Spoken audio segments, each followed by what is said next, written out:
Welcome back into another Wuthering Waves video. Today we are going to take a look at some of the lore. I did some research today on some of the lore because I didn't get into the beta test or anything like that. So for me, one of the biggest parts of games is going to be like character development and lore building, world building, stuff like that. If y'all watched the last video, then this is more an add-on and continuation of that. But first, I want to show you guys this freaking ramen that I had. I'm in Texas, so it's freaking cold right now. And I just slapped this ramen. How do I center that? God bless, that thing slapped so hard. And I apologize for the goofiness and the nerdiness, but I have me a little bit of sake, and that bad boy slapping my brain. So I will link this Reddit post that I found, but I would like to read it and react to it in kind of my connotation and my reaction, my personality, everything like that for it. But if you haven't already, please hit that subscribe button. I know I'm jumping all around everywhere, but I'm excited. So let's go ahead and get into this. So this Reddit post was, can someone explain the lore to me? And this guy, Babylonian Gardens, I'll go ahead and link his name and this post right here so you guys can come and take a look at it. The conversation keeps going and it's incredible. Actually, I wish I could read everything, but we're just going to go over the lore right now because I think this lore is actually pretty cool. And let's just get into it. So 160-ish years ago, there was a lament, which is the Tacent discords called TDs, emerged in the world. These are, if you watch the trailer or seen it in the gameplay, these are going to be like the demons or the bad guys, the antagonists of the story. From what I read, I don't think there is like a main antagonist or like a main plot for the reason of them being resurrected or coming into this world. But it looks like the event that is happening. Where there's an event, there's always a reason behind it, whether it was an entity or someone that was planning this attack. In the last video, I was talking about some of the characters. They gave me the aesthetic and the remembrance of like God Eater, the anime. If you guys haven't watched that, incredible anime, incredible little manga and stuff like that has happened. Unfortunately, it was short-lived. But yeah, it kind of gave me that aesthetic where there was like some kind of mutant monsters or demons that came back into the world and civilization was trying to fight them off. They created like rebellions or just a group of people that had power themselves or weapon themselves to fight back. So they are basically like all demonous, monstrous enemies you see in the game. The most powerful ones are called Threnodians. I believe I'm saying that correctly. A war took place 150 years ago called the Threnodian War, which put the Threnodians down. Okay, so right there we see that these entities were already here 150 years ago. Possibly these were the original inhabitants of this planet. I don't know if this is Earth or this is like a different planet or whatever it is, but wherever this is, it's quite possibly that they lived here first, and the humans or the main characters and their team and everything like that, they came and took this planet for whatever reason it is. Huanglong, the nation where the game starts off in, was helped by a dragon named Sui Guang that they found sleeping in the mountains. After they won the war, Huanglong started to worship Sui Guang. The hierarch was named as the leader. So in this lore, in this culture and everything like that, there was higher level beasts that had some precedent in the story to allow them victory over this war. And so like any kind of powerful being or entity or something like that, the lesser beings and stuff, they started to worship it and gave power to it. So the current hierarch is Jinxie. Swingong doesn't really seem to have much interest in humans or whatever. Even Jinxie says that she barely has talked to him. So it looks like this hierarchy being where they may have wiped out these enemies, the discords or TDs as they were calling them. Possibly they were doing it in a selfish reason. It wasn't more for the humans to help them, but it was for their own gains and benefits. We don't know yet. Since then, there are still TDs and mutant organisms called MOs. I'm not really sure what MOs are, though, to be honest. I guess just like literally mutated organisms. So that's what he's saying. Babylonian Gardens is saying from his take on the story. I guess later on in the story, we'll find out a little bit more about them. And once the game comes to global and we get like a full translation and we're able to like kind of play the story in its entirety once it's released, we'll get some more information on that, more dialogue and more side quests and everything. So, let's go from here. TDs seem really tied to the tacit fields that are scattered across the map, which are these scorched areas with floating tacite-like crystals. So the tacite-like crystals is also heavily mined, at least in Huanglong. So a mineral that looks like they're using for certain things. I believe in one of the videos, it does show one of the characters using like an ability where it kind of guided them to something. So I'm assuming that's what those crystals are used for, probably used in weapons and stuff like that across the map as well. It's not something that I know 100%. Sorry, my dog was in my lap. Had to put him down. Not sure 100% what they're used for yet, but it seems like it's something that is in this world that they use as like an energy source for certain things. So that's pretty cool. And those are tacit fields or tacit fields, tacit fields. They're also mined, so it's a mineral, like a crystal-like mineral. There are 6 human nations: Huanglong, the New Federation, and that's it. The Black Shores might be another nation, but I've heard people say that it's just a sub area of Huanglong, so I don't know. So I guess this is if we go to, hold on, actually, let me do game and face. If we go to this website right here, we can see the Huanglong, the Black Shores, and then the unknown being the Rovers. The Rovers being the main character and protagonist of the story. So yeah, the main characters of the stories are the Rovers embark on a journey to uncover the truths at the secret revealed on the rover, establish deeper connections with the world. So it looks like that these nations that they have, the Black Shores, the New Federation, the Huanglong, is more like factions, I would say, because it looks like they're like rebuilding. I wouldn't even say rebuilding. In the trailer that we got to see like gameplay and people who have played the closed beta tests and everything like that, the physical environment of the world, if you watched the last video that I put out, it looks to me, personally to me, it looks like they're rebuilding something. So there was a war, we know that. The war was won, and now they're in the rebuilding stage. So how close were they to losing that war? That's one of the questions I have. Like how much was lost during that? How many different races or animals or what was here before this in its primitive state? Were the Threnodians, are they evil?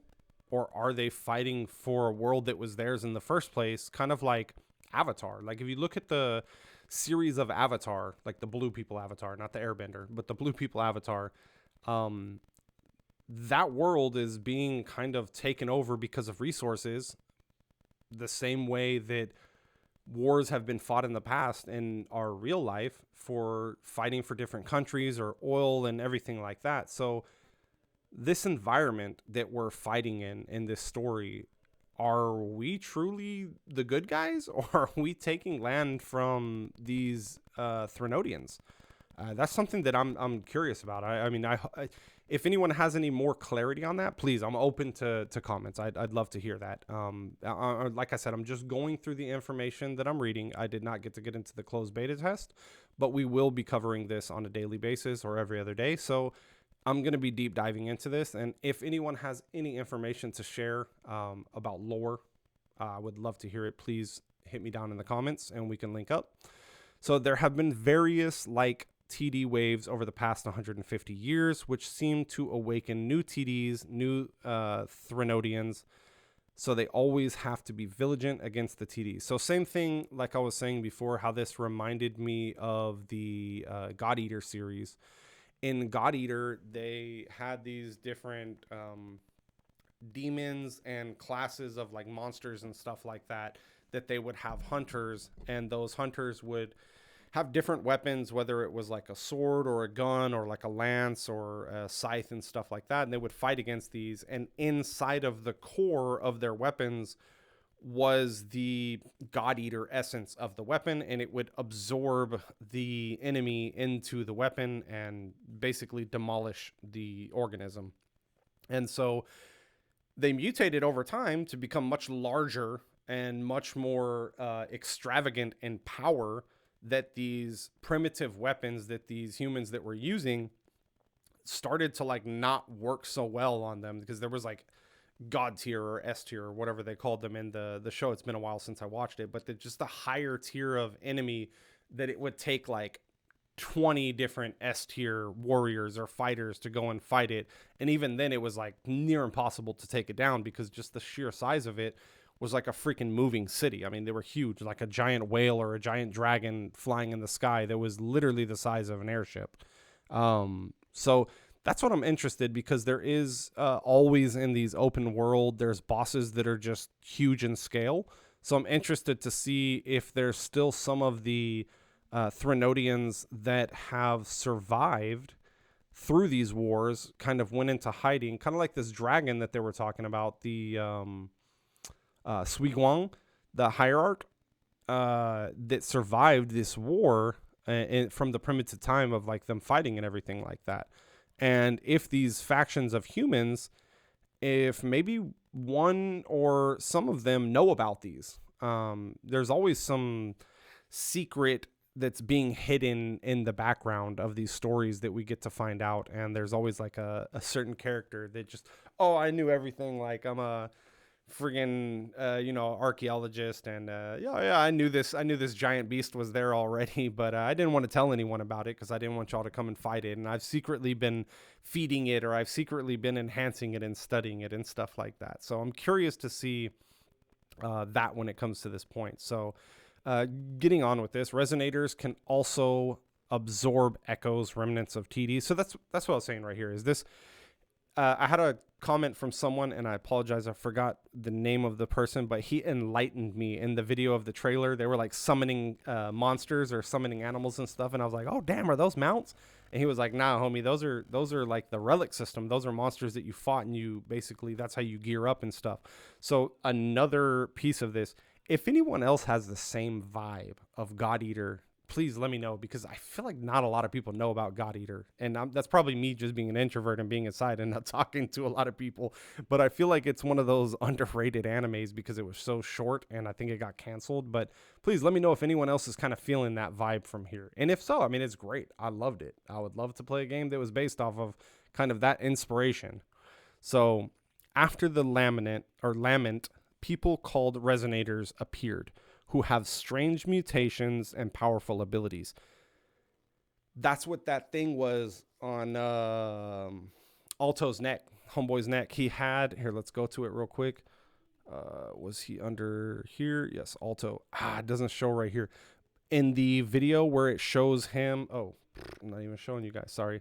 I'm telling you, that Saki's slapping my brains. In the video, it shows the other side of his neck. It has like a glowing kind of crevice or crease inside of it.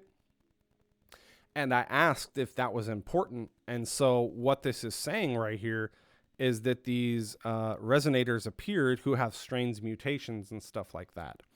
So that mutation is like the ability that allows them to utilize against these TDs or the Threnodians and fight against them. It allows them to use overclock is what they're calling it, where they use too much of their abilities and can die. Oh, okay, wait, hold up, wait a minute. I just read that completely wrong. They gained abilities that are powerful, mutations and everything inside these resonators, which are the human race. And I'm assuming possibly other races as well can get these that are on this earth if we find out in the future. But they can overclock, or they can use too much of their ability and die. Okay, so it's a double-edged sword. That's pretty crazy.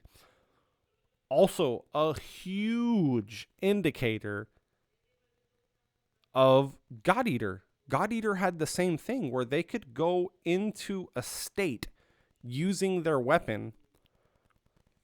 Let me just pull this up real quick so y'all can see. For those of y'all who have not seen God Eater, let me get this on screen real quick.